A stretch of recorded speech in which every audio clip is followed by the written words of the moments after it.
Apa kata kalau Kak Mas selidik latar belakang perempuan Lin tu? Apa kata engkau upah orang untuk selidik latar belakang perempuan tu? Upah orang untuk reka cerita latar belakang dia? Habis tu, kau ada plan lain ke? Tak adalah, tapi macam mana kalau cerita yang kita reka tu bocor? Kau ni kan, belum apa-apa lagi kau dah fikir negatif. Dah give up. Ke kau memang nak Munir tu kahwin dengan perempuan tu? Mak ayah dia ni orang jahat je. Dah sedap, kan? Buat perkara haram, berzina. Dapat anak luar nikah. Barulah fikir nak menikah. Tu yang diorang lari pergi sepadan tu. On the way diorang pergi sana tu. Kedepush. Apa? Aksiden kan? Tu yang meninggal tu. Mak bapak ni mati cepatlah. Tak sempat bertaubat? Tak sempat sih. Tengah drive. Tak fikir nak bertaubat. Itulah orang kata, kalau dah perangai manusia ni macam najis, mati pun bau busuk. Kuat bau dia. Faruk! Kau yang buat cerita pada keluarga aku pasal jihad. Apa Tuan Syed? Main teruk. Alamak, fitnah tu dosa tau. Tak baik. Kau jangan cabar aku. Aku dah cukup bersabar dengan kau selama ni. Okey, fine. Memang saya ada betul. Benda dah betul. Memang dia tu anak tak asal taraf. Sabar. Ha? Fiza, tahan saya, Fiza. Tahan saya. Sabar. Saya geram. Dia, sedap pula abang tu dia fitnah perempuan tu. Suka-suka hati dia. Geram lah. FM minta ais nak sejukkan ni tengah panas ni. Okey, itu sedikit sudutan daripada drama Kerasnya Takdir yang sangat-sangat berkait rapat dengan topik kita hari ini, iaitu gara-gara fitnah.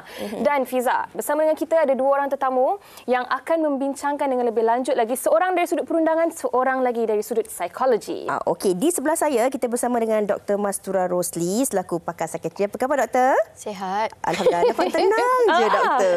Sebab tak ada siapa-siapa fitnah. Relax. Kita juga bersama dengan Puan Nur Zabita Muhammad Nur selaku peguam bela dan juga peguam cara kita hari ini. Selamat datang. Alhamdulillah. Dia tengah fikir tu. Dia tengah fikir. Dan apa kita nak tanya tu? Okey.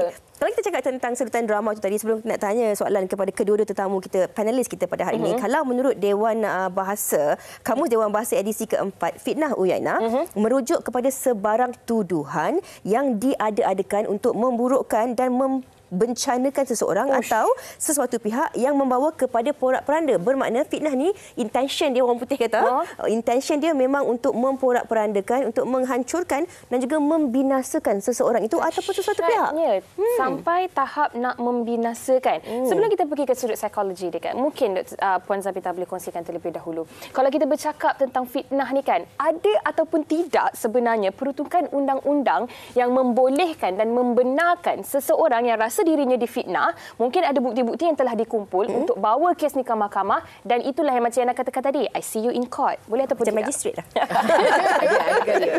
Dia macam ni. Kita lihat kat Malaysia ni dia ada beberapa undang-undang yang memperuntukkan berkaitan dengan fitnah. Di kadang-kadang kan kita tengok ada orang cantik awak hari ni kan. Ada kata dia perli saya rasa saya tak cantik. Sebab tu fitnah. Jadi saya tak suka tulisan tu. Adakah dia ada. Kadang-kadang bila orang macam contohlah kita upload status, ada gambar kita tunjukkan, dia kata tunjuk kekayaan. Kita tak selesa dengan tulisan begitu. Okey. Jadi apakah standard yang nak bawa ke mahkamah sehingga boleh kita menyaman orang ni? Satu, pertama elemen dia adalah tulisan tersebut berbentuk fitnah ataupun menjatuhkan reputasi. Kita ambil contoh. Dalam media sosial ni kadang-kadang kita berkongsi gambar. Memang wajah kita, mungkin ada orang dapatkan gambar tu berbentuk privacy. Contohlah antara kekasih ni bila dah berputus, dia ambil gambar tu dia letak. Memang muka kita, bukan dia tipu ke apa ke. Lepas tu dia letak perkataan, dia kata jangan percaya perempuan ni, perempuan tak baik. Contoh. Itu menjatuhkan reputasi. Jadi perbuatan tu perkataan fitnah atau menjatuhkan reputasi, rujukan dibuat kepada plaintiff, maknanya orang yang menyaman tadi. Ada setengah orang dia berkias. Adalah satu manusia ni, dia ni begini, begitu. Itu berkias. Dia pakai baju pink lagi ni, contoh. Rambut dia panjang-panjang sikit. Betul. Muka Pakistan sikit. Kalau macam tu, lebih sangat. Kalau macam tu. Tetapi dalam keadaan tu, bila pembaca baca, Ini dia tengah cakap pasal Fiza ni. Pembaca tahu. Secara innuendonya. Maknanya secara tafsirannya tengah merujuk kepada orang ni. Maka jelas rujukannya walaupun tidak letak nama. Dan ketiga disampaikan kepada pihak ketiga. Maknanya adalah pembaca atau adalah pendengarnya. Sebab fitnah ni tak semestinya dalam bentuk tulisan, perkataan pun. Jadi kalaulah contohlah saya bergaduh dengan Fiza misalnya, kita bergaduh berdua ni. Saya cakap, saya buat tuduhan-tuduhan. Tapi tak ada orang dengar. Fiza tidak boleh menyamai atas dasar akta fitnah. Sebab tidak memenuhi elemen. Jadi itu adalah elemen-elemen yang ada. Dan saya nak ingatkan juga, sebab ini rancangan wanita hari ini. Betul tu. Di bawah Seksyen 4 Akta Fitnah 1957, ada memperuntukkan satu seksyen yang inilah. Sekiranya kesucian seseorang tu, seorang wanita tu, dia kata wanita ni wanita tak baik ke apa, dia punya tuntutan tu lebih tinggi nilainya berbanding dan juga tidak perlu dibuktikan ganti rugi khas, maknanya dalam keadaan tu.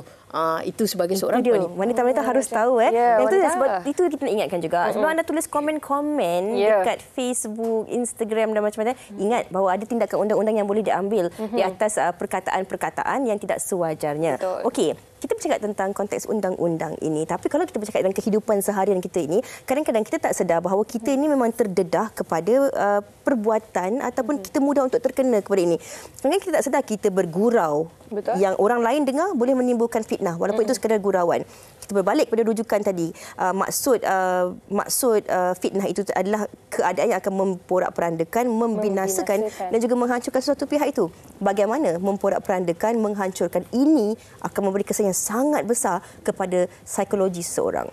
Okey, kalau dari segi psikologi pula, kita tak perlu nak meet kriteria Zabita tadi.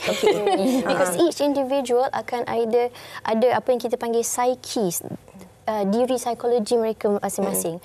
So maybe satu komen tu tak berapa tajam pun, tak pedih hati individu A, tapi individu B yang kalau kita tengok cara dia membesar, culture dia masa dia kecil dulu, experience dia dengan ibu bapa, how they were brought up, semua tu individual things that happens in their family life kan, kehidupan dia orang, benda tu memberi impact walaupun untuk orang lain tak ada impact.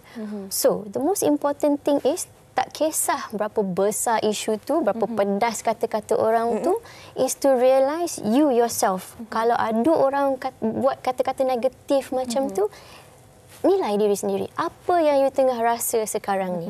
And then, kalau ada emosi yang negatif, we must address that. Kena buat sesuatu. Alright. And then after that, I would like to talk about apa yang kita perlu buat tu. Apa yang kita nak buat tu.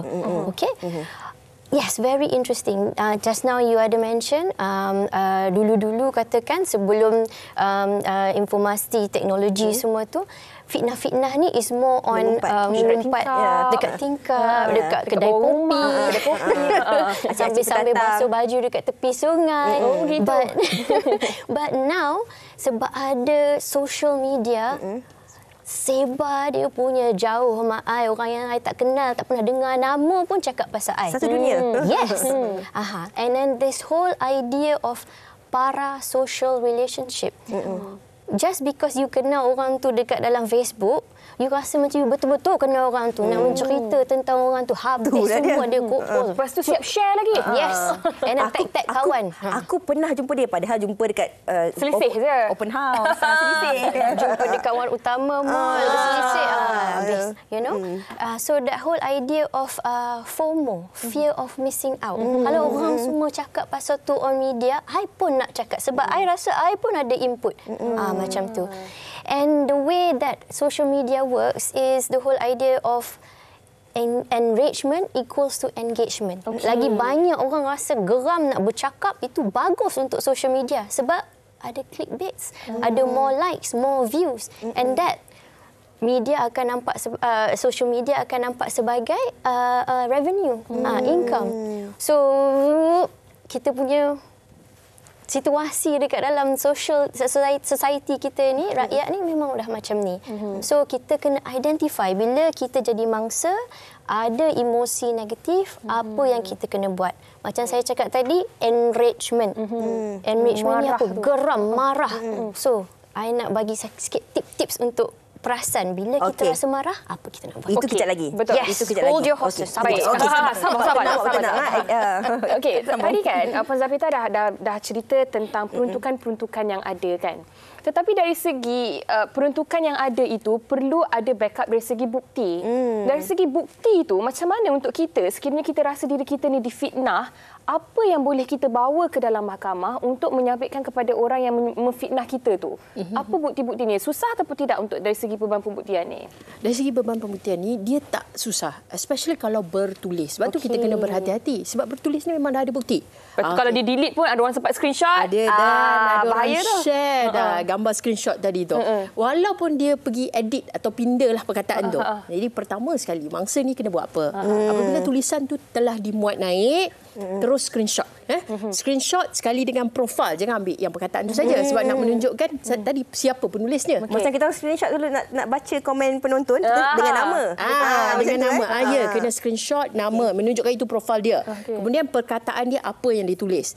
Reaksi dekat bawah tu penting sebab nak menunjukkan ada pembaca. Berapa ramai like. Wow. Berapa banyak share? Banyak share. Maknanya kalaulah katakanlah 1000 reaksi, maknanya dah lagi ramai pembacanya berbanding 3. Tulis panjang-panjang 3 je yang baca. Tapi kalau 3 pun masih disampaikan lagi, kepada pihak kan? ketiga. Okay. Cuma yang menentukan nanti adalah berapa ganti ruginya. Okay. Berapa nilainya. Okey. Jadi seterusnya dah tangkap gambar komen pula. Komen berbentuk hatred. Si kirim shot semua ni. Screen kat bawah. Kalaulah katalah orang ni menulis tapi kat bawah tu sama-sama sambut. Betul lah dia ni penipu. Maknanya tulisan tersebut telah berjaya menarik orang untuk benci dia atau boikot. Memfitnah orang ini tadi. Itu tentang pembuktian dia. Tetapi kadang-kadang dalam keadaan ataupun situasi tertentu, kita bukan semuanya terdiri dalam kalangan yang cakna tentang undang-undang ini. Dan kita merasakan bahawa alah, takkanlah perkara macam ini pun perlu dibawa ke mahkamah.